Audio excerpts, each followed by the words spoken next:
The box sat on my kitchen table like it had been waiting for me longer than I'd been alive. No ribbons, no return address. Just a plain card taped to the side. Happy birthday.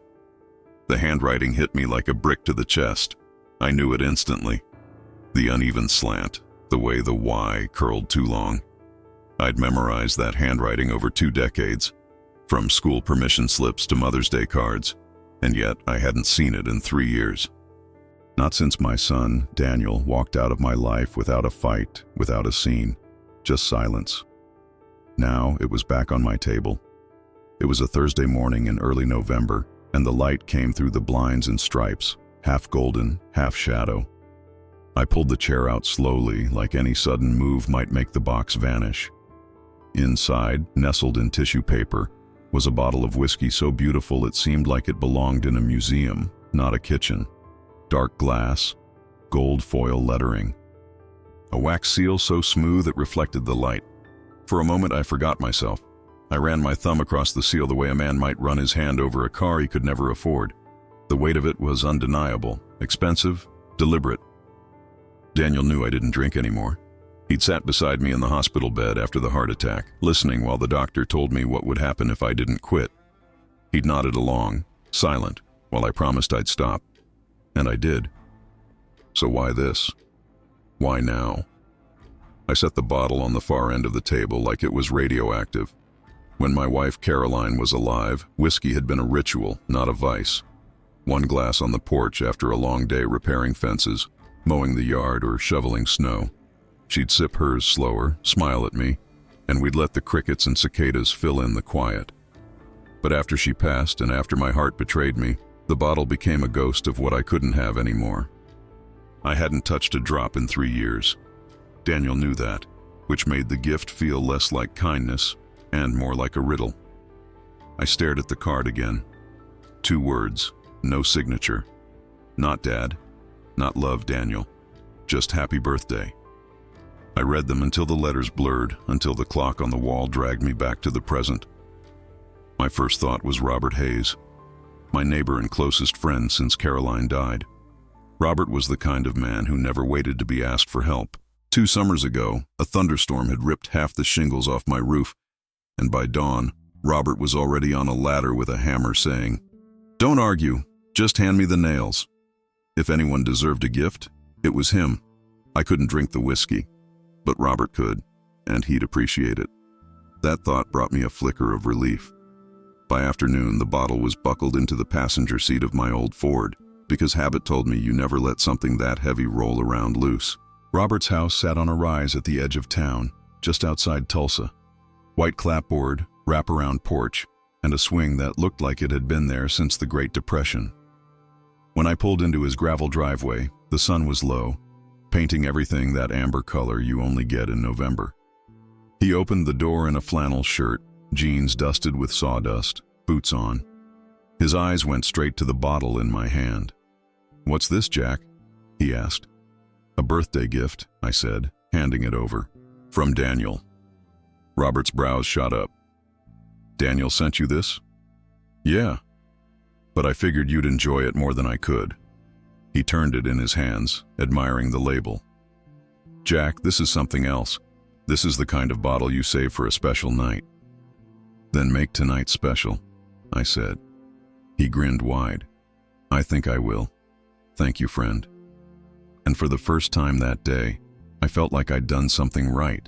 That night, I drove home with the empty seat beside me, the dashboard glowing orange in the fading light. I cooked myself a simple dinner, pot roast and carrots, and ate alone at the same table where the bottle had been just hours before. I told myself the story was done. The gift had found a home. But when the phone rang at 9 p.m., I knew better. The voice on the line was smoother than I remembered. "Dad." I froze. It had been 3 years since I'd heard him call me that. "Daniel," I said, "happy birthday." He said it a beat too late. "Did you get my gift?" "I did." "Well, what did you think?" "It's a nice bottle," I said carefully. "Did you try it yet?" His tone shifted, sharper at the edges. "No, I gave it to Robert. Figured he'd appreciate it more." Silence. Heavy, deliberate silence. You gave it to Robert? His voice had cooled, flat as a pond in winter. That's right. I heard the sound of a breath pulled in, slow, measured. Then, click. He hung up. I stared at the receiver, the empty hum in my ear. The clock ticked on the wall. The house felt colder. Something in the way he'd asked about the whiskey had scraped against my gut, leaving a mark. I didn't sleep well that night. The next morning, I was washing dishes when the phone rang again. "Mr. Carter?" a woman's voice said. "Yes." "This is Linda Hayes, Robert's wife." Her voice was tight, trembling. "He's in the hospital. He collapsed this morning. They think it might be poisoning." The plate slipped in my hand, clattering against the sink. "Poisoning? Yes, he was fine last night. We had a drink with dinner, and this morning he could barely breathe. They're running tests now." I didn't speak. My eyes darted to the empty spot on the counter where the bottle had sat less than 24 hours ago. "Did he eat anything unusual?" she asked. My throat was dry. "No. But I gave him a bottle yesterday." "From Daniel?" The sound of hospital monitors and wheels squeaking filled the background. "I'll tell the doctors," she said finally. "If you think of anything else, call me." She hung up. I stood in my kitchen, staring at the empty counter, the October light pale and flat. And that was when I noticed something strange in the trash bin. A small plastic vial, no label, a faint dusting of white powder inside. I picked it up, my hands shaking. And in that moment I realized the gift had been more than a bottle. It had been a message. And that was only the beginning. If you've stayed with me this far, I'd like to know something. Tell me in the comments what city you're listening from. I want to see how far this story travels. And if you'd like to hear the rest, please like this video and subscribe to the channel. I've got more to share, and believe me, the story only gets darker from here. They say you never forget the sound of a hospital phone call, but I think what you really never forget is the silence that comes afterward. When Linda Hayes told me Robert was in the ICU, the house around me stopped breathing. The refrigerator hum, the clock ticking over the stove, even the faint creak of the porch swing outside, all of it fell away. I just stood there with that empty plastic vial in my hand, the powder clinging to the ridges of my skin. I didn't remember ever throwing it in the trash, which meant someone else had. By noon, I had the vial and a mason jar half filled with leftover whiskey sitting on the counter like two suspects under a spotlight. The jar had been an afterthought. The night before, I'd poured Robert a glass straight from the bottle, but for some reason I'd tipped the last splash into the jar, telling myself I didn't want it wasted if Robert wanted more later. I'd shoved it into the fridge and forgotten it, until now. Now it looked like evidence, and I knew only one man I could trust to test it without too many questions. Gary McNeil. Gary and I had served together in the Army 35 years ago. He was the medic. I was the one patching tires on the convoy trucks. He'd patched more than a few bullet holes in me too. After the service, he'd gone back to Oklahoma and opened a small veterinary lab just outside Tulsa. Not glamorous work, mostly livestock blood tests and soil checks for ranchers. But Gary knew his chemistry, and he owed me a favor. Years ago, I'd pulled his pickup out of a ditch in the middle of a blizzard, and he'd never forgotten it. I dialed his number. He picked up on the second ring. "Jack Carter, either you finally decided to buy a dog, or you need something you can't ask anybody else." "I need you to test something," I said, my voice lower than I intended. "What are we talking about?" "Whiskey, and maybe a little something else." There was a pause. "This the kind of thing I'm gonna regret knowing? Just tell me what's in it." Another pause. Then, "Meet me after closing. Bring it quiet." That evening, I drove out past the city limits with the mason jar wrapped in a paper bag on the passenger seat. The Ford's headlights caught the dust of the road as the sun bled out behind the trees. Gary was waiting in the parking lot of his lab, wearing a sweatshirt under his white coat, leaning against the brick wall like he'd been standing there all his life. "Show me," he said. I handed him the bag. He peeked inside, raised an eyebrow. Christ, Jack. You know this looks like bootlegger evidence? Just tell me what's in it. He didn't ask more questions. That was the thing about Gary. He'd seen enough in his life to know when not to ask. He nodded, turned, and disappeared inside. I sat in the truck with the engine running, the dash clock glowing. My hands wouldn't stay still. I rubbed them against my jeans, tapped them on the wheel, flexed them into fists. All the while, I kept seeing Daniel's face. Not the boy on the baseball field at 10 years old. Not the teenager with headphones welded to his ears. The face from last night. Calm, calculated, cooling the second I told him the bottle wasn't mine anymore. That silence on the phone. That slow breath before the line went dead.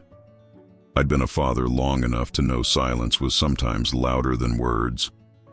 Gary called the next day, just after noon. "Jack," he said, his voice rough, "you're not gonna like this. Tell me anyway." "There's something in the whiskey. I tested it twice. It's white snake root, concentrated. In the right dose, it stops a man's heart. I've seen it in livestock poisonings before, but never in a bottle meant for people." My grip on the phone tightened. "Robert drank this. Then he's lucky he's still breathing." "And me? You didn't drink it, did you?" "No." "Then you might have just dodged a bullet." I closed my eyes. My chest felt heavy, because in that moment, the truth landed harder than I was ready for. That bottle hadn't been a gift. It had been a weapon. I drove straight to St. Francis Hospital. The halls smelled like bleach and bad coffee. The light was too white, too clean. Every sound echoed. Rubber soles on linoleum, machines beeping, murmurs behind curtains. Robert lay in a bed surrounded by wires and monitors, his skin pale, his lips cracked. He looked smaller than the man who'd once climbed onto my roof without me asking. Linda sat in a chair pulled close, her hands clasped tight at her chest, not praying exactly, but holding herself together. She stood when she saw me. "Jack, how is he?" "They're trying to stabilize his heart rhythm. They said they found plant toxins in his system. They don't know what kind yet." I stepped closer to the bed. Robert's chest rose and fell slowly, stubbornly. His hair, usually slicked back, was loose against his forehead. He looked younger and more fragile. I didn't belong there as family, but blood isn't the only measure of closeness. Sometimes it's the man who shows up with a hammer before you've even had time to worry about your roof. "Did he eat anything unusual?" I asked. Linda shook her head. "No, just the whiskey you brought. He said it was the finest thing he'd ever tasted. He wanted to save the rest for a special night." My jaw clenched. "I need you to tell the doctors exactly that," I said, "that it was new, unopened, and that I can get them a small sample from the same bottle." Her eyes searched mine. "Jack, what is this? Do you think—" "I don't know what I think," I cut in, softer than I felt. "But I'm going to find out." I left the hospital with my fists jammed deep in my jacket pockets. The automatic doors slid open, letting in a rush of cold November air. I sat in the truck for a long time before I started the engine, staring at my reflection in the rearview mirror. I looked like a man who'd already lost too much and was about to lose more. White snake root. The words sounded deliberate, not a mistake, not an accident. I drove home without seeing the road. Just one thought pulsing in my head. Daniel had sent me more than a bottle. He'd sent me a message. When I got home, the house looked unchanged. But I wasn't fooled. I went to the kitchen trash bin. The vial I'd found yesterday wasn't there. The bag itself had been lifted out and put back the wrong way. I live alone. Nobody else had been in that house. And yet, someone had.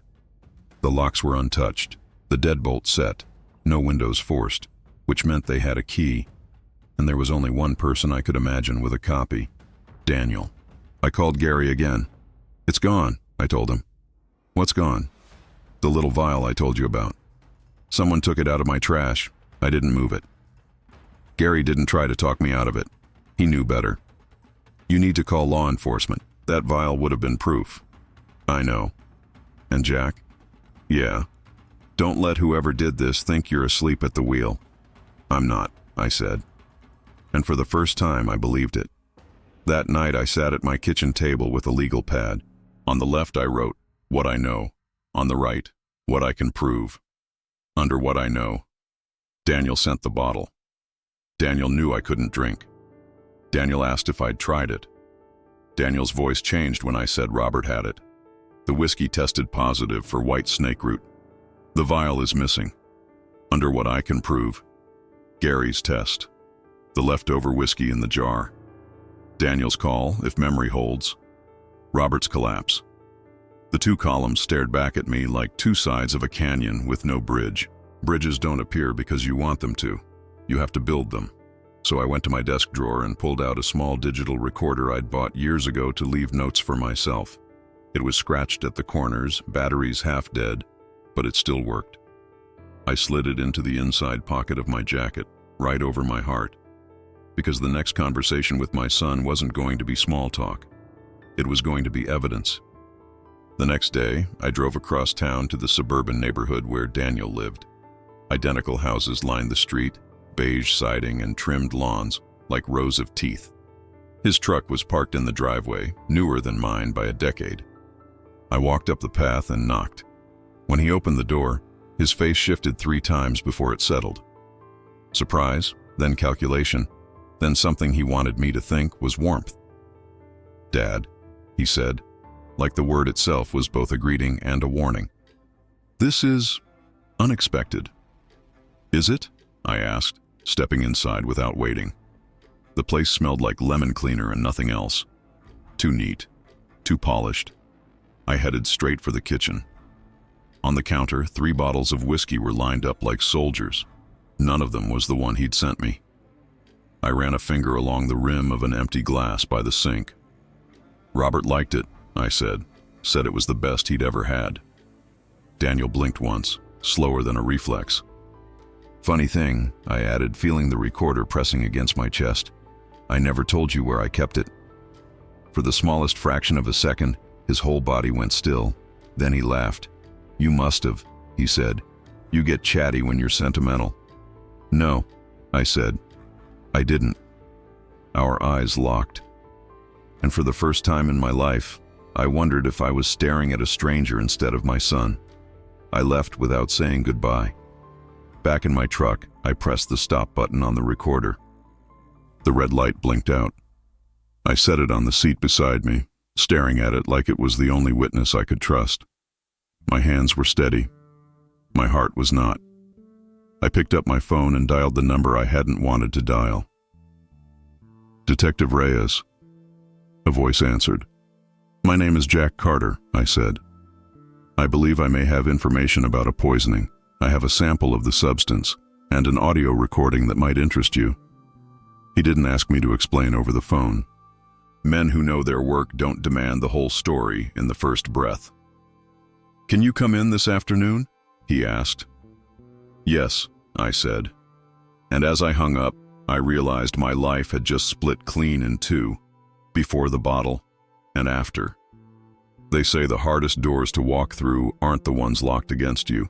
They're the ones you open yourself, knowing nothing on the other side will ever let you be the same again. That was how it felt pushing into the Tulsa police station that afternoon. The place smelled like toner and burnt coffee. A wall clock ticked too loud above a row of plastic chairs, and the floor tiles gleamed with the kind of shine that comes from industrial wax, not care. Detective Reyes met me in a small office off the back hallway. He wasn't the grizzled type I'd expected. Mid-40s maybe, sharp jaw, dark eyes, tie loosened but still neat. He looked like a man who had learned not to show everything he was thinking. "Mr. Carter," he said, standing just long enough to shake my hand.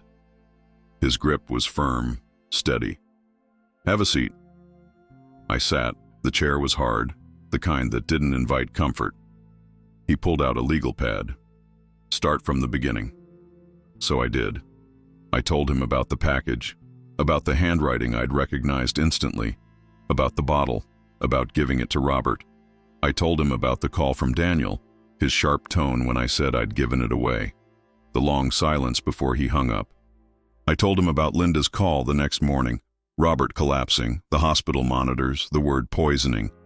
And I told him about the vial, how I'd found it in my trash, how it had vanished the next day. The whole time, Reyes didn't interrupt, except to double-check a date or a time. His pen scratched steady across the paper. When I finished, he sat back, studying me. "You brought the whiskey sample?" I reached for the paper bag I'd set on the floor, pulled out the mason jar, and placed it on his desk like I was handing over a live grenade.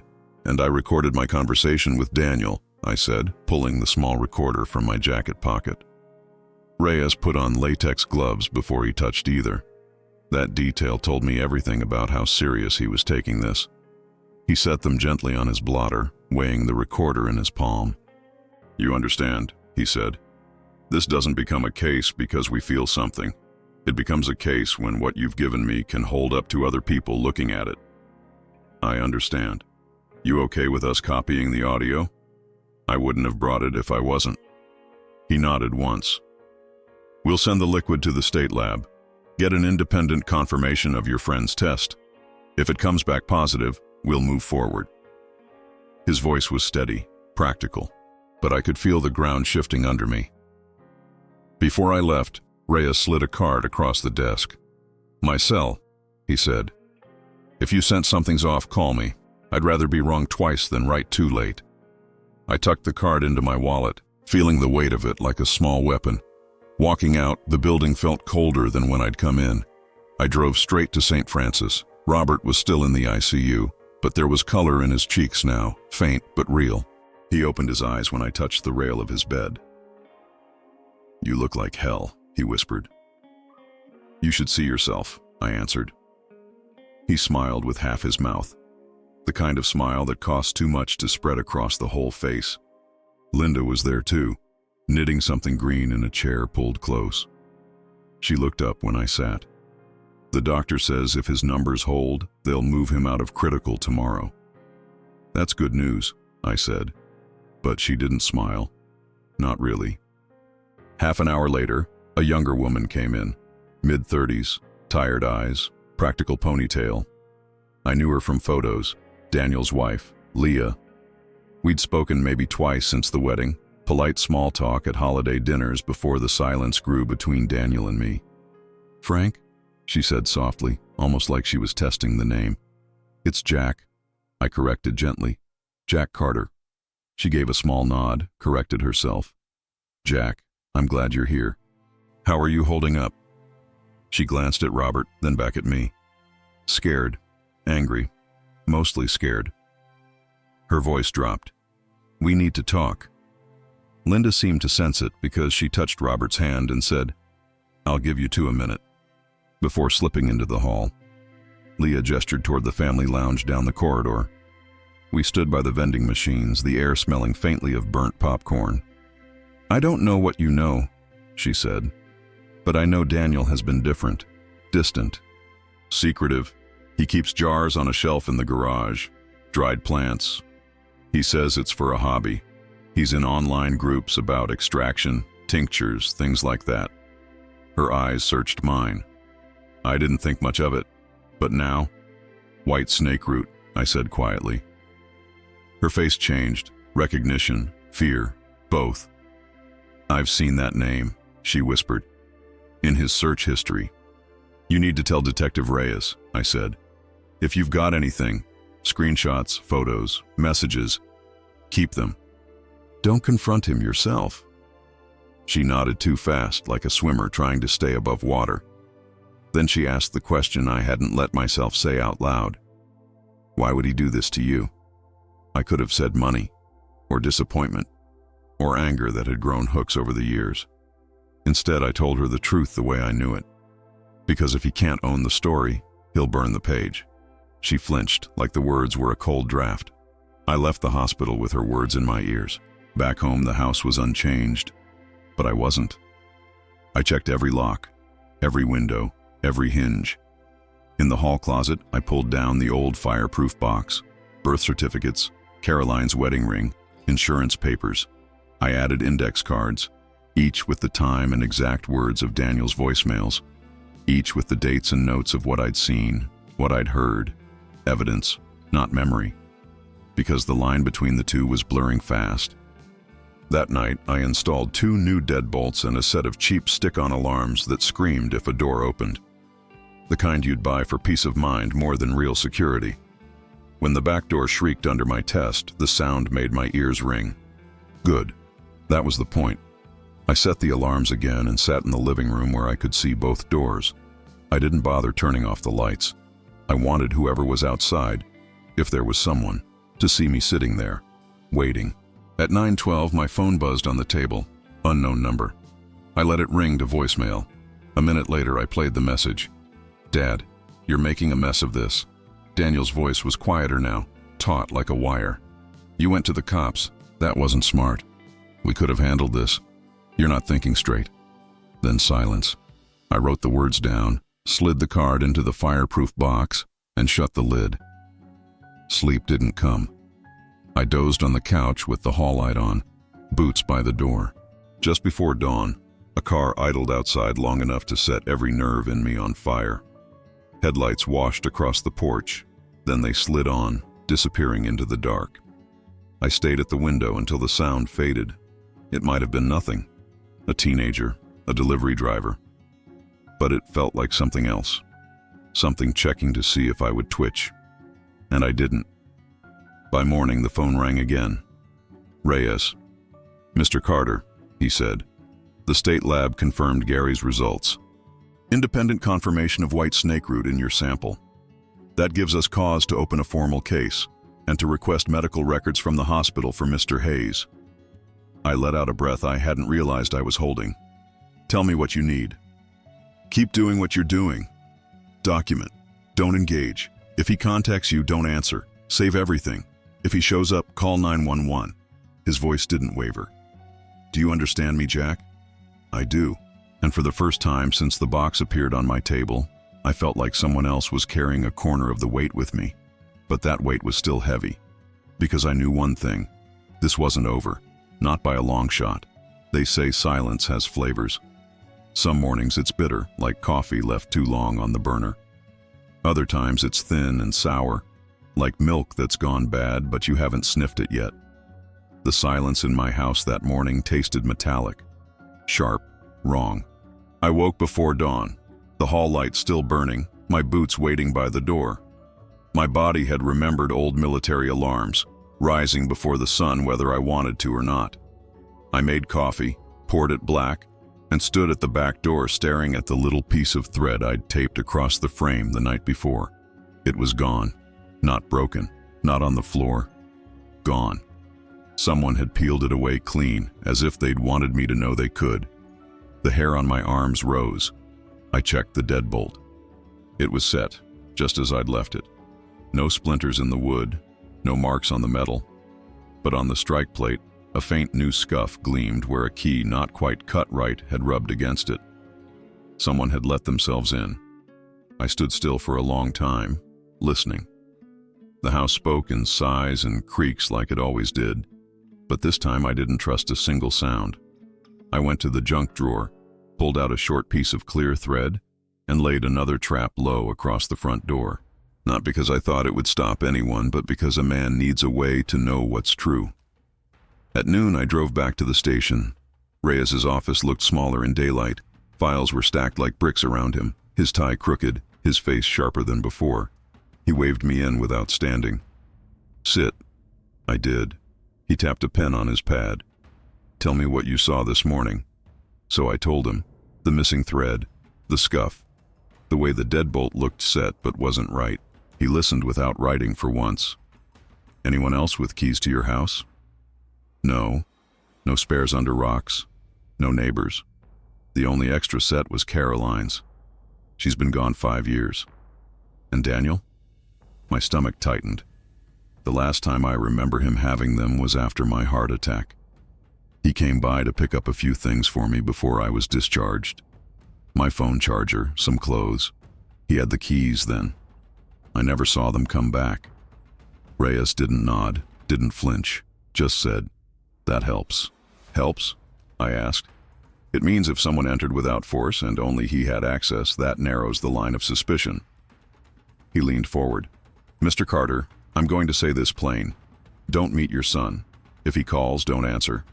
If he texts, don't reply. If he shows up, call us. I don't think he's interested in reconciliation. I think he's interested in control.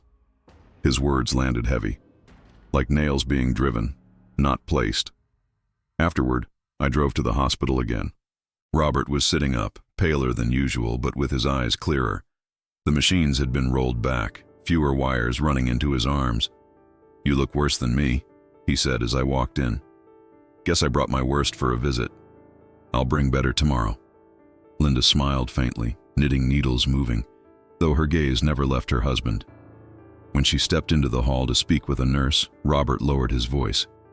"Jack, between us—" He paused, looking toward the door. "You think Daniel did this?" I met his eyes. "I think that bottle wasn't a gift. He studied me the way a man does when he's learning a language by reading faces. You gonna be all right handling that?" "I'm gonna be lawful," I said, "and steady." "That's not what I asked." I let the question hang between us long enough to tell him I'd heard it. Finally, I said, "I'll be all right handling it." He squeezed my forearm once, the way men like us do instead of hugging. Permission to feel without paperwork. Later that afternoon, Leah found me in the lounge. She had her phone in hand, her eyes rimmed red but sharp. "Detective Reyes called me," she said quickly. "He asked me to bring in Daniel's old laptop. I still have it from before we were married." "Bring it," I told her. "Let the law carry what it's made to carry." She nodded. "Jack, he texted me too, this morning. He asked if I'd heard from you, if you liked the bottle." Her voice cracked. "I told him you gave it to my dad."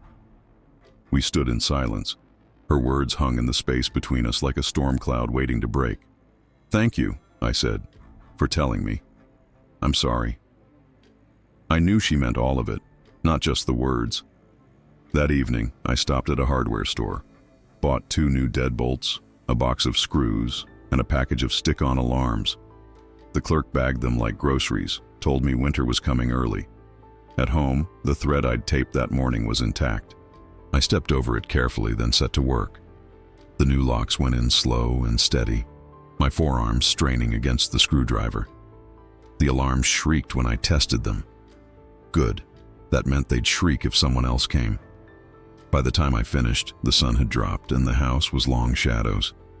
I heated a can of soup and ate it standing up. Old habit, less to wash. At 8:17, my phone buzzed. Unknown number. I didn't answer.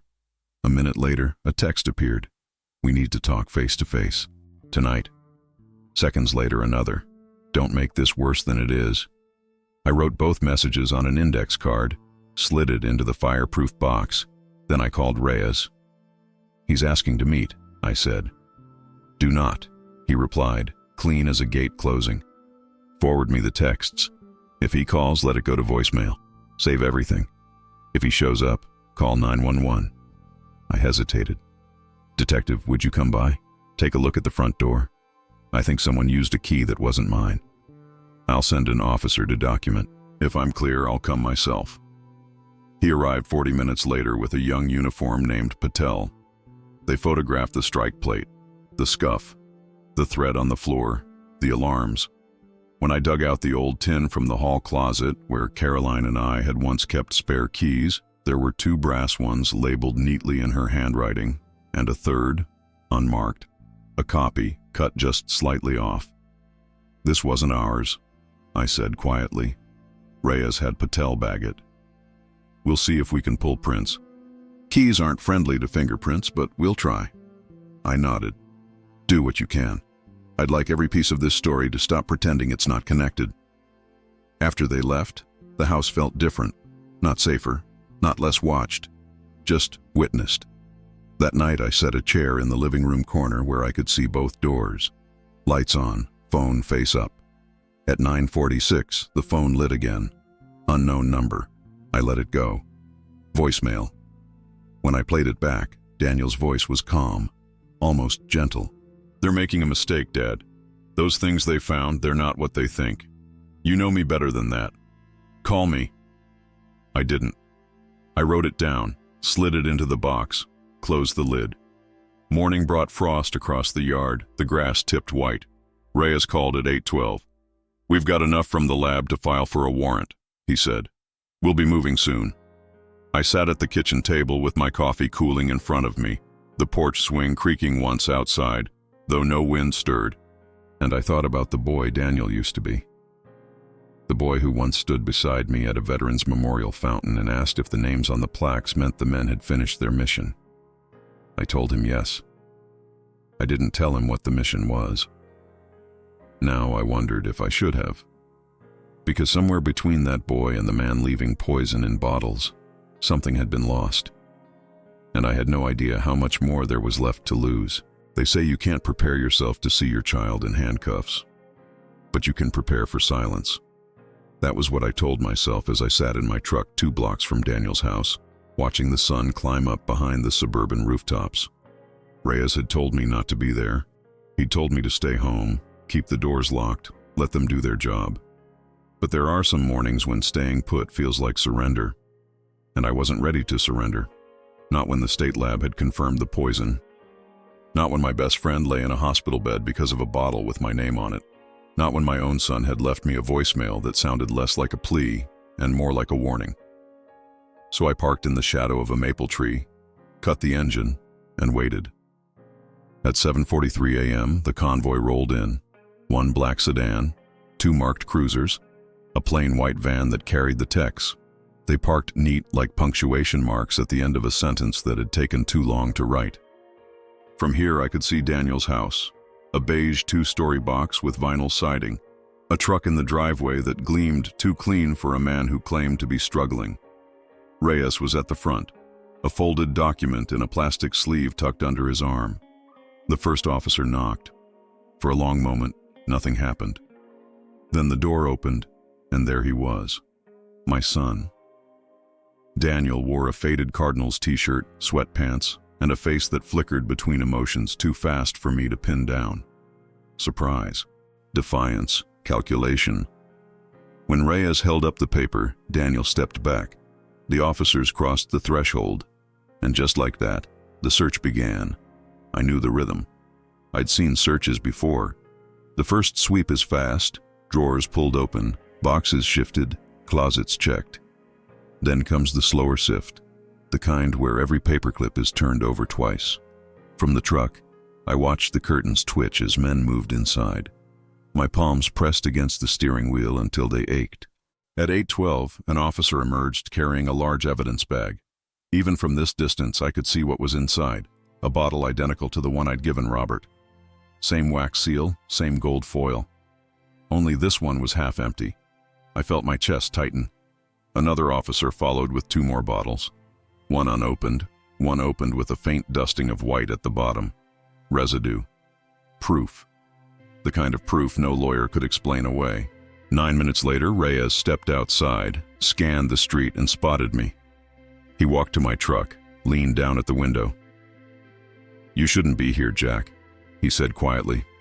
"Too late for that." My voice was rough. "What did you find?" "A couple bottles from the same batch. One with residue that looks like the same compound your friend tested. We'll send them to the lab, but that's not all." He lowered his voice. "We found a notebook, handwritten, dosage notes, shorthand." The word dosage felt like a punch. "Trials?" I asked. Reyes hesitated, then nodded. "Yeah, trials." My throat went dry. Robert wasn't the first. He didn't answer. Didn't have to. When they brought Daniel out at 9:05, I almost didn't recognize him. His wrists were cuffed in front of him, but his chin was lifted, his eyes cold. He scanned the street until they landed on me. And in that moment, for the first time since he'd been born, there was no warmth in his eyes. No spark of recognition. Only calculation, our gazes locked. No words, no nod, just that silence, heavier than chains. Then the cruiser door closed, and he was gone. Later that afternoon, Reyes called me to the station. In a small interview room, he slid the notebook across the table. The handwriting was Daniel's. I knew it as surely as I knew my own reflection. Some entries were dated, others were symbols. A triangle here, an asterisk there. Gary's voice crackled through a speakerphone. He'd been called in for expertise. "That triangle," he said. "That's shorthand for half dose. And the asterisk usually means observe for delayed effect." I turned the pages slowly. 6 months ago, a date, a triangle, the initials RH. My stomach dropped. Robert Hayes. 2 pages later, another entry. My own initials. JC, no triangle, no half dose, just a number, bigger than the rest. Gary's voice was quiet. "That's a lethal dose, Jack." For a moment, the room tilted.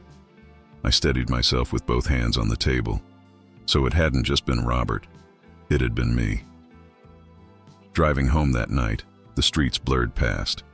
I kept seeing the notebook, the loops of Daniel's G's, the numbers beside my initials. Every meal I'd eaten in the last year replayed in my head, every glass of water, every sip of coffee. How many times had I been a decision away from swallowing what he'd prepared for me?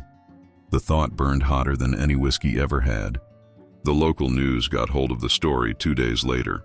They didn't name Daniel yet, but they said, "A Tulsa man has been arrested on suspicion of attempted poisoning." Neighbors whispered. Grocery clerks gave me longer looks. Linda called me, her voice thin but fierce. "Robert's furious," she said. "Says if Daniel ever shows his face at this house again, he'll..." She cut herself off. "Are you okay?" "Not really," I admitted, "but I'm not dead. That's something." That night, I opened the fireproof box again, laid out the index cards like a bad poker hand. Robert's name, the state lab report, Daniel's voicemail, the unmarked key, the notebook with my initials, each card a nail in the coffin of the boy I thought I'd raised. I gathered them back, slid them into the box, and shut the lid. But the sound it made, soft, final, didn't comfort me. It sounded like a door locking from the outside. The next morning, Reyes called again. "His lawyer's angling for a deal," he said. "Claims Daniel didn't know the whiskey was tainted, that he bought it from someone else. With the notebook, that's a hard sell, but they'll try." "What happens if he pleads out?" "Lighter sentence, no trial, but it's still prison time." I stared out the window at my yard where the frost was melting in crooked patches. "Do you want a trial, Mr. Carter?" I didn't answer right away, because I knew either path would break me. If I said yes, I'd be the man who put his son in prison. If I said no, I'd be the man who let his son walk after trying to kill him. Either way, there was no going back. That night I drove out to the lake, parked at the same spot where I'd once taken Daniel fishing when he was 10. I could still see him in my mind's eye, grinning wide when he caught a catfish too small to keep. "Does this count?" he'd asked. "It all counts," I'd said. Now, staring at the dark water, I wondered if I'd lied. Because this moment, this silence, this hollow ache, didn't feel like it counted for anything. It just felt like loss. And that was how Part 5 ended. Not with answers, not with relief, but with the kind of silence that tasted metallic, sharp, and final. The silence of a man who'd realized he wasn't just fighting for justice. He was fighting for the story of who his son really was, and whether that story would kill him in the end. They say the courthouse smells different depending on which side of the bench you're on. When I pushed through the double glass doors of the Tulsa County Courthouse, it smelled like floor wax and paper. But sitting there on the hard wooden benches waiting to be called, it smelled like something else. Like sweat, like old regret, like the sharp tang of fear clinging to every man who had to tell the truth, knowing it might cost him more than a lie. I was one of them. I hadn't wanted to be there. But there I was, Jack Carter, 68 years old, ready to testify against my own son. The first time I saw Daniel in County Orange, it felt like a slap. He was thinner than I remembered, hair trimmed close, hands cuffed in front of him. But what struck me most wasn't how he looked. It was how he carried himself. Chin up, eyes level, like a man who wanted the world to know he wasn't afraid. Then his gaze found me, and in that instant, the corners of his mouth twitched, not into a smile, but into something colder. A look that said, "I see you. I know what you've done. And it's not over. His lawyer introduced himself to me after the preliminary hearing. "Mr. Carter," he said smoothly, extending a hand I didn't take. "I'm Richard Caldwell. I represent your son." He looked like every courtroom shark I'd ever imagined. Silver hair, pressed suit, smile sharp enough to cut. "I want you to know," he continued, "that we're looking for a resolution that spares everyone the ugliness of a drawn-out trial." "By resolution," I said, "you mean letting him off easy?" His smile didn't falter. "He's prepared to admit to carelessness, mishandling, a tragic accident, but nothing malicious. In exchange, reduced charges." "And the notebook?" I asked. He spread his hands. "Fiction, scribbles, the idle thoughts of a man under stress, nothing more." I stared at him. "You ever seen your own initials written next to a number that means you don't wake up?" For the first time, his gaze faltered, just for a second. Then he recovered. "Think about it, Mr. Carter. Do you really want to take the stand against your own blood?" He left me with that question echoing in my chest like a ricochet. That night I couldn't sit still. The porch swing creaked under me as I stared at the dark yard. The frost glimmered under the streetlight, each blade of grass silver-tipped. I thought about Daniel's face in the courtroom, the calm way he carried himself. I thought about Caldwell's voice, smooth as polished wood, and I thought about Robert, pale in his hospital bed, eyes half closed, lips cracked as he whispered, "Jack, don't let him do this again." That was when I knew I would testify, not because I wanted to, but because not doing it would mean handing Daniel the pen to write the next chapter himself, and I couldn't let him write me out of it. 2 days later, Leah came to see me. She looked worn, her hair pulled back, a phone clutched in her hand like it might explode. "I found something," she said quietly. On the screen was a series of messages Daniel had sent from a burner phone, instructions, dosage estimates, timelines. One of them made my stomach clench. "Make sure he gets it all in the first pour. Won't take much with his heart." I read it 3 times before I could speak. "Send these to Detective Reyes," I said. "I already did." She hesitated. "Jack, he wasn't always like this. You know that, right? He used to—" "Yeah," I cut her off. "I know, because that was the cruelest part. The boy he'd been was still there in flashes, in memories, in the handwriting of birthday cards tucked in old shoeboxes. But the man standing trial wasn't that boy anymore, and no amount of remembering could make him come back. The evidentiary hearing was worse than I'd imagined. The DA laid out the whiskey bottles, the lab results, Gary's report, the notebook. Caldwell countered with polished ease. "Ladies and gentlemen, what we have here is a grieving father who's mistaken suspicion for certainty. A man whose relationship with his son has been strained for years. A man who might see malice where there was only accident." His words slithered through the courtroom like smoke. When it was my turn on the stand, I sat tall, hands folded, voice steady. I told the story, the package, the handwriting, the whiskey, the phone call, Robert collapsing, Gary's test, the vial gone from my trash. When the DA asked if I recognized the handwriting, I said yes without hesitation. When Caldwell asked if I might be mistaken after 3 years, I said no. When he tried to paint me as resentful for selling the farm without consulting Daniel, the judge sustained the objection, but the seed had already been planted. And I saw some jurors shift in their seats, eyes darting between us. That was the hardest part.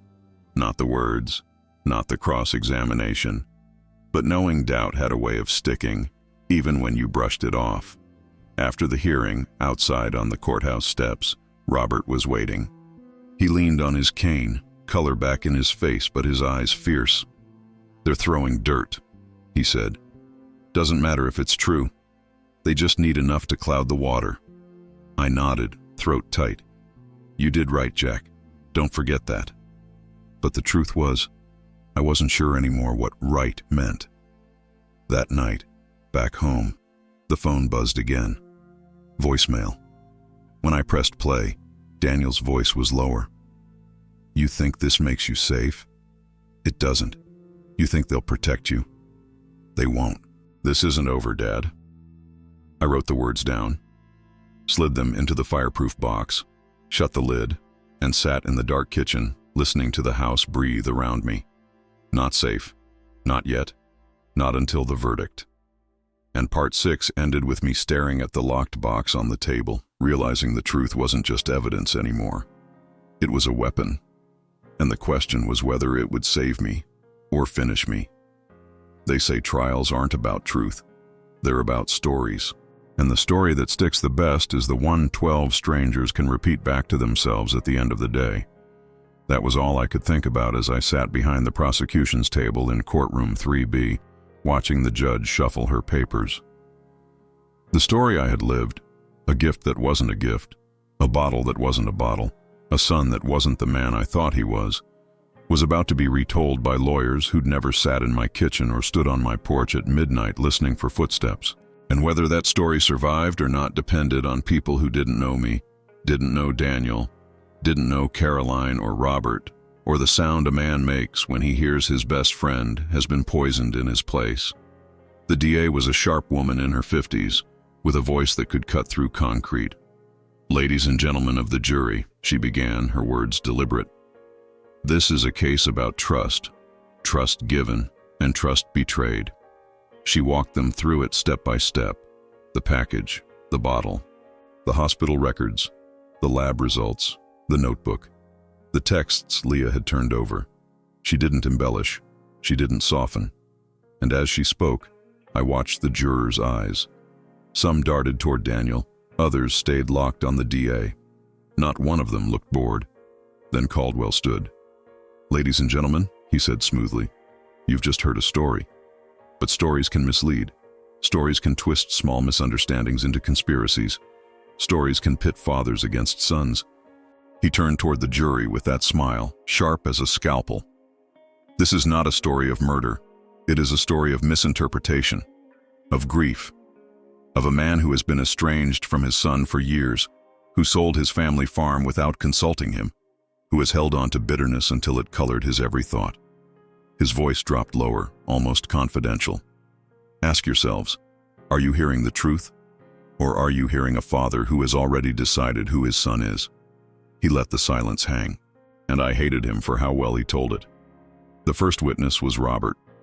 He walked slowly, cane tapping the tile, but when he sat in the witness box and raised his right hand, he looked every bit the man who had once climbed my roof at dawn without waiting to be asked. His voice was quiet but steady. I remember the taste, bitter, not like any whiskey I'd had before. Within an hour I couldn't breathe. I thought it was my heart giving out. Turned out it was somebody else's idea. The DA asked him to describe the events. He did, plain and honest. When Caldwell cross-examined, he tried to suggest Robert had mixed medications with alcohol and caused his own collapse. Robert looked him square in the eye and said, "Son, I've been on these meds for 10 years. Never ended up in the hospital until that night." The jury chuckled softly, and I knew they believed him. Then it was my turn. The bailiff swore me in. I sat tall, hands folded, microphone close enough to catch the rhythm of my breathing. The DA started easy. My name, my age, my relation to the defendant. "Yes," I said. "Daniel Carter is my son." The words felt foreign in the open air, like they belonged to another man's mouth. She guided me through it. The package, the handwriting, the phone call, the hospital, the missing vial. The conversation in Daniel's kitchen recorded in my pocket. I kept my voice steady. Not because I wasn't breaking, but because breaking in front of 12 strangers would make the wrong story stick. Then Caldwell rose. "Mr. Carter," he said, his voice smooth, "you claim you recognized my client's handwriting on that card." "I don't claim," I said. "I know. But you haven't seen his handwriting in 3 years, correct?" "That's correct." "Is it possible," he said, leaning closer, "that you are mistaken? That your memory has filled in what you wanted to see?" "No," I said firmly. "Interesting," he said, pulling a sheet of paper from his folder. "Because we have here a handwriting analysis from a certified examiner who says the card could not have been written by Daniel Carter." Murmurs rippled through the courtroom. The judge banged her gavel. "Order." The DA objected, questioning the report's validity. The judge allowed it for the record, but my stomach dropped. Caldwell smiled faintly, like he'd just set the hook. "And isn't it true, Mr. Carter," he continued, "that you and your son have been estranged for years? That you've had unresolved conflicts about family property?" The DA objected again. "Sustained," the judge said, "but the damage was done. Doubt had been seeded, and doubt was all Caldwell needed. When it was over, I stepped down, legs heavier than they'd been in years. I could feel Daniel's eyes on me as I walked back to my seat. Not warm, not pleading, just watching, like a man studying blueprints. That night back home, the phone rang at 10:14. Voicemail. I played it with the volume low. "You think this makes you some kind of hero? It doesn't. You think they'll believe you? They won't. You're not strong enough for this, Dad." I wrote it down, slid it into the fireproof box. And for the first time, I wondered if Caldwell's story might stick better than mine. The next day, Reyes called me to his office. "We pulled more from the phone records," he said. "Text chains between Daniel and an unsaved number. Dosage instructions, timing, they match the compound from the whiskey." "Does the DA have it?" I asked. "They will by noon." He leaned back, studying me. "Jack, you've done enough. Let the evidence do the rest." But I wasn't sure anymore if evidence was enough. Because stories win trials, and I didn't know which story was stronger, the truth I'd lived or the one Caldwell was selling. That evening, I drove past Daniel's house. The blinds were shut, the driveway empty, the garage door sealed. I remembered him at 16, sleeves rolled up, grease on his hands, fixing up an old Ford, the grin on his face when the engine finally turned over. I thought it meant he could build something lasting. Now I wondered if it had just been the first sign he knew how to take things apart. And that was how Part 7 ended. Not with a verdict, not with answers, but with two stories circling each other in a room full of strangers. One written in ink, the other written in blood, and no guarantee which one would last longer. They say the longest walk you'll ever take is the one from the gallery bench to the witness stand. That isn't true. The longest walk is the one you take back to your seat afterward, knowing 12 strangers are weighing your words against the shine of a lawyer's smile. That was the walk I'd taken yesterday. And today, as I sat behind the prosecution's table in courtroom 3B, I knew the end was coming. Closing arguments. The last chance for either story to stick. The judge called for order. The hum of murmurs died down. The DA stood. She didn't waste time. "Ladies and gentlemen," she said, her voice steady but sharp, "you have seen the evidence. You have heard the testimony. You have read the words the defendant himself sent to his accomplice. This was no accident. This was a deliberate act, a betrayal." She walked slowly, letting her heels click against the tile. "You heard Robert Hayes describe the whiskey that nearly ended his life. You heard Mr. Carter describe the package, the handwriting, the phone call. You saw the lab results, the notebook, the text messages. This was planned. Precise, intentional." She stopped, turned to the jury. "This case is not about misunderstandings. It is not about old grudges. It is about a man who decided that if he couldn't control the story, he would burn the page. We ask you to return the only verdict that reflects the truth. Guilty." Her voice didn't waver. The room was so quiet you could hear the judge's pen scratch across the docket. Then Caldwell rose. He buttoned his jacket, smoothed his tie, and stepped forward with a smile that looked almost paternal. "Ladies and gentlemen," he began softly, "I know you feel the weight of this case. I know you feel the pull of sympathy for a man who has suffered. Mr. Carter has lost his wife, he has lost his health, and now he risks losing his son." He paused, letting the silence bend in his favor. "But sympathy is not evidence." He walked to the defense table, placed a hand lightly on Daniel's shoulder, then turned back. "This is a case built on suspicion, on a father's bitterness, on memories colored by estrangement. Yes, you saw notebooks, but scribbles are not science. Yes, you saw text messages, but context matters. Yes, you heard testimony, but testimony can be mistaken. He leaned in, voice lower. You are not here to decide if a father believes his son guilty. You are here to decide if the state has proven it beyond a reasonable doubt. And doubt, ladies and gentlemen, is everywhere in this case. Enough to swallow it whole. He spread his hands. We ask you to return the only verdict that reflects fairness. Not guilty. The judge instructed the jury, then dismissed them to deliberate. The gavel echoed like a hammer against bone, and suddenly the courtroom was buzzing again.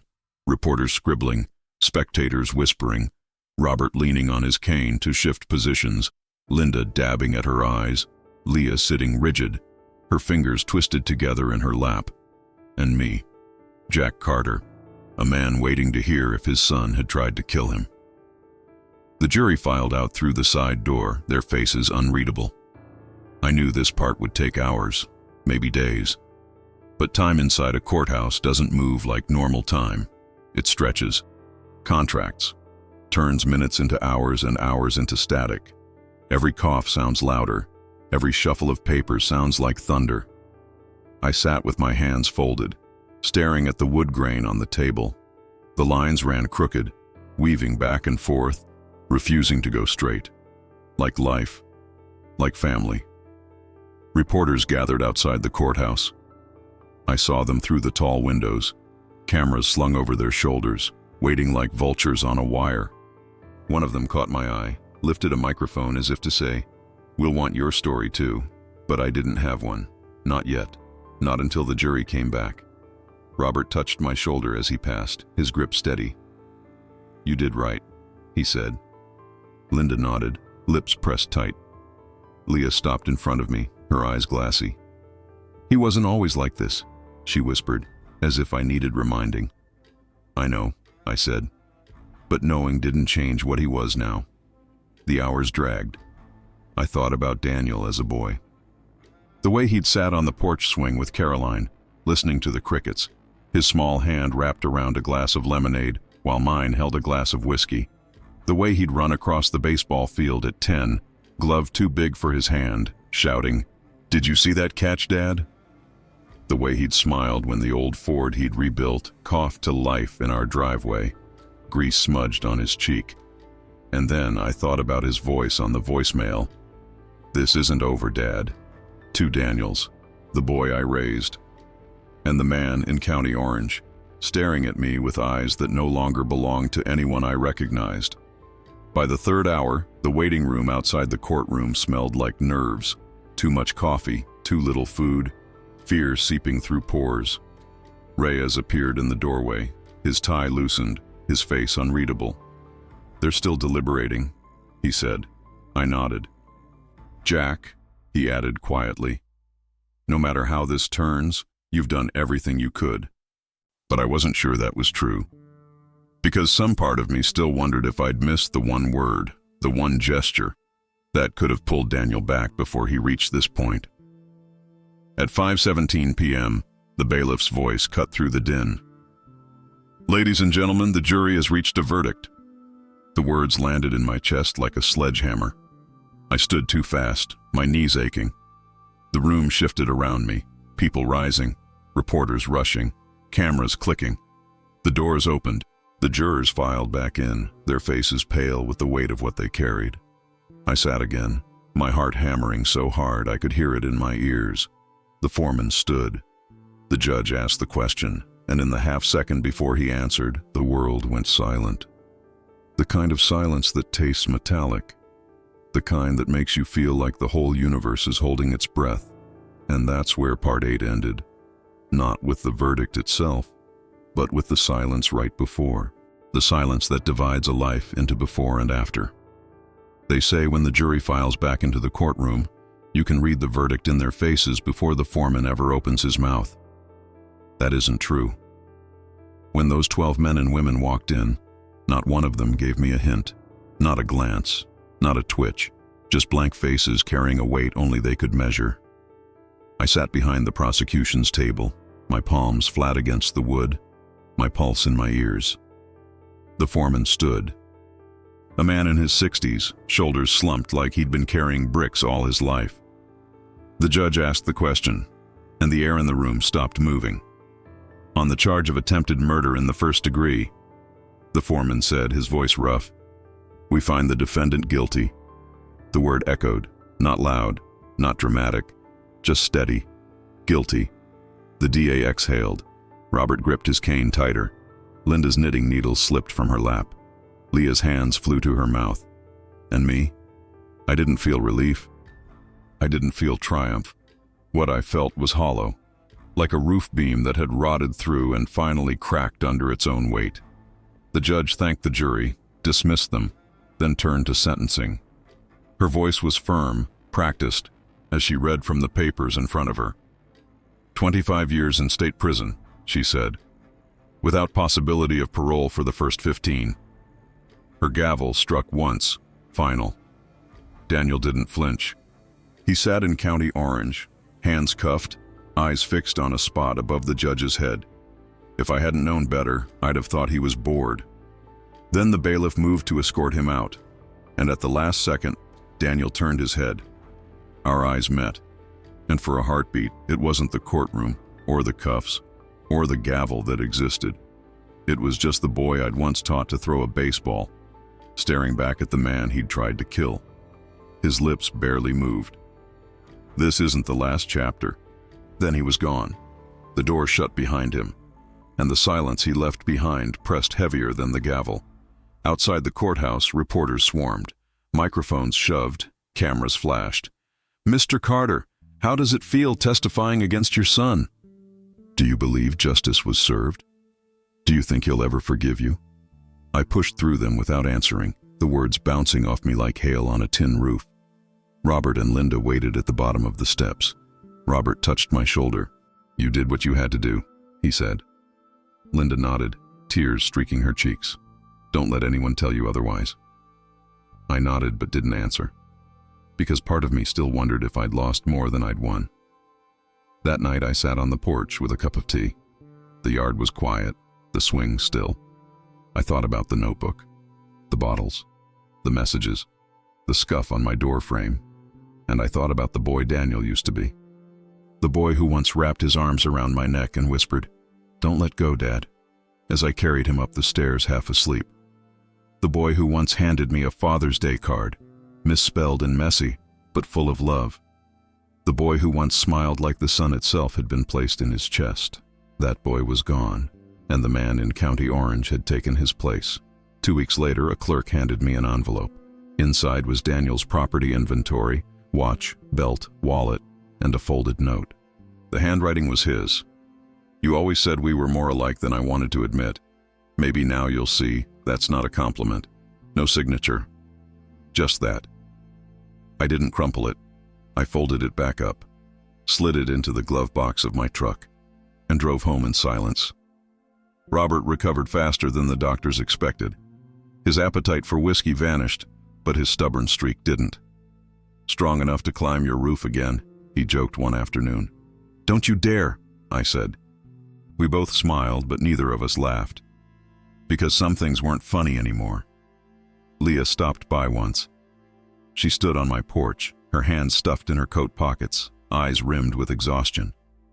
"I loved him," she said simply. "I know. I don't know who he is anymore. Neither do I." She nodded, turned, and walked back down the steps. And I knew I might never see her again. That winter, I finally fixed the porch swing. The chains no longer groaned, the boards no longer splintered. One cold afternoon, I sat there with a mug of coffee, watching the sun drop behind the bare trees. On the table beside me sat the glass Robert had drunk from that night, and the small vial Gary had tested. Together, they looked almost innocent, but I knew better. They were artifacts of a story that had ended with a gavel, a story that would never really end. And that was part 9. Not closure, not peace, just a verdict. And the hollow ache of knowing that justice doesn't glue broken things back together. It only keeps them from breaking worse. They say when the gavel falls, the story ends. But they've never walked out of a courthouse with the sound still echoing in their bones, knowing the verdict didn't erase a damn thing.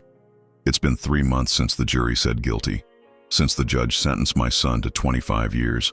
Since the bailiff led him away and he turned, lips barely moving, and told me, "This isn't the last chapter." And he was right. The last chapter never belongs to a courtroom. It belongs to the silence that follows. The first week afterward, the house felt different. Not safer, not quieter, just hollow. The alarms still chirped when I tested them. The new deadbolts still turned firm. But for the first time in months, nobody jiggled them at night. No car idled outside with its headlights off. No voicemail hissed in the dark. The threat was gone. And yet I still woke at 3 a.m., listening for footsteps that weren't there. Old habits don't die. They just sleep with one eye open. Robert came home from the hospital in December. Linda hosted a small dinner, just stew and bread, the kind of meal you eat slow because you want the warmth to last. Robert raised his glass of water, not whiskey, and said, "Here's to stubborn hearts." We all smiled, but no one laughed, because we all knew how close that heart had come to stopping. Leah moved out of town. I heard it from Linda, not from her. She didn't say goodbye, just packed a bag and left. I couldn't blame her. Some wounds are too raw to heal in the place they were cut. In January, Reyes stopped by on his way home from a fishing trip. He leaned against my porch rail, sunglasses hiding his eyes, a small cooler at his feet. "They traced the snake route," he said. "Turns out it wasn't Daniel's idea originally. He got it from your daughter-in-law's cousin. Works in landscaping, knows how to extract toxins. Thought he was doing Daniel a favor, but Daniel's the one who decided to use it on you." I nodded slowly. It didn't change the facts, didn't change the bottles, the notebook, the texts, but it did confirm something I'd felt in my bones. Daniel hadn't acted in a vacuum. Betrayal has roots, and sometimes they run deeper than blood. I asked Reyes how he kept doing the job. "Because if we don't," he said, "people like him think they can rewrite the story however they want." Then he tipped his chin, climbed back into his truck, and drove away. That winter, I finally fixed the porch swing. The chains no longer groaned, the boards no longer splintered. One cold afternoon, I sat there with a mug of coffee, steam rising into the air, watching the sun drop behind the bare trees. On the table beside me was a manila envelope, my handwriting across the front, "Do not open." Inside were photographs of Daniel as a boy, the court documents, and the note he'd left me after sentencing. "You always said we were more alike than I wanted to admit. Maybe now you'll see that's not a compliment." I hadn't decided whether to keep it or burn it. Some days I thought fire would be mercy. Other days memory felt like the only proof that the boy I'd raised had ever existed at all. Neighbors started talking less as winter dragged on. The whispers faded. The looks in the grocery store softened. Tulsa had bigger stories by then. New scandals, new tragedies. But for me, it was still the only story. The one carved into the quiet of my kitchen. The one bottled in a glass that looked like fire. The one written in my own son's hand, next to numbers that meant death. Gary came by one afternoon with a paper bag. Inside was the small vial he'd tested months ago. The one with the faint dusting of white at the bottom. "I thought you might want this back," he said. "Not as a trophy, as a reminder." I set it on the shelf beside the empty glass Robert had drunk from. Together, they looked almost innocent. But I knew better. They were relics of survival. Proof that sometimes the difference between living and dying is a single choice you didn't know you were making. At night, I sat at the kitchen table, the fireproof box beside me. One by one, I read the index cards I'd written over those weeks. The first card, "Happy Birthday." The last, verdict, guilty. 25 years. Flipping through them felt like walking through a house I used to live in, every door leading to a room I didn't want to see again. But I kept them, because memory without evidence is just a story, and I needed proof that mine had happened. By February, the frost had lifted. The yard turned muddy. The dog down the street barked again at shadows only he could see. Life went on. I wasn't sure I wanted it to, but every morning I woke anyway. Every morning I made coffee. Every morning I sat on the swing, listening to the wind move through the trees. And every morning I told myself the same thing. Justice gave me safety. It didn't give me peace. Peace isn't given. It's built. One quiet afternoon at a time. One decision not to look back at a locked door. People think revenge ends when the gavel falls. They're wrong. Revenge is just the surface. Beneath it are the years you can't get back, the conversations you'll never have, the family dinners that will stay empty chairs and cold plates. Justice is a fence. It keeps the wolves out, but it doesn't bring the sheep back. So I sit here now, 68 years old, a man who once thought he'd live out his days in quiet, who now knows quiet comes with a cost. I sit with my coffee, the vial, the glass, the envelope. I sit with the truth that my son is behind bars because of me and because of himself. And I sit with the silence that follows, not bitter, not sour, just silence, the kind you can live with, the kind that tastes for the first time in years, almost clean. And that's where my story ends, not with triumph, not with forgiveness, but with a man sitting on his porch in Tulsa, listening to the wind, holding on to the only peace he can build, one quiet breath at a time.